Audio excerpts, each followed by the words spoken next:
তারা তাদেরকে তবে তাদের এখন চাকুরির স্ট্যাটাস কী হবে সেটি নিয়ে ধোঁয়াশা রয়েছে। তবে বলতে গেলে তাদের যে চাকরি সেটি এক ধরনের স্থগিত থাকবে এই কারণে যে একবার কোনো মামলায় সেনা কর্মকর্তারা আসামি হলে তাদেরকে চাকরির যে পদ পদবি সেটি স্থগিত থাকে যতদিন পর্যন্ত বিচার সম্পন্ন না হয়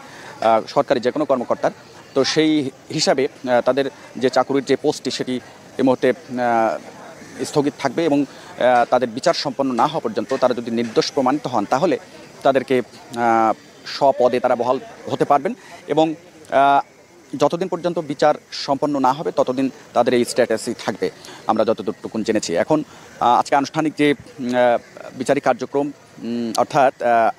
গ্রেপ্তারি পরোয়ানা জারির পর তাদেরকে ট্রাইব্যুনালে হাজির এবং আজকে প্রথম তাদের বিরুদ্ধে যে অভিযোগগুলো আনা হয়েছে সেই অভিযোগের বিষয়ে পড়ে শোনাবেন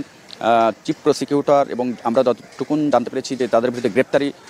গ্রেপ্তার রাখা অর্থাৎ কারা হেফাজতে রাখার নির্দেশনা চেয়ে আবেদন করবে আন্তর্জাতিক অপরাধ ট্রাইব্যুনালের প্রসিকিউশন টিম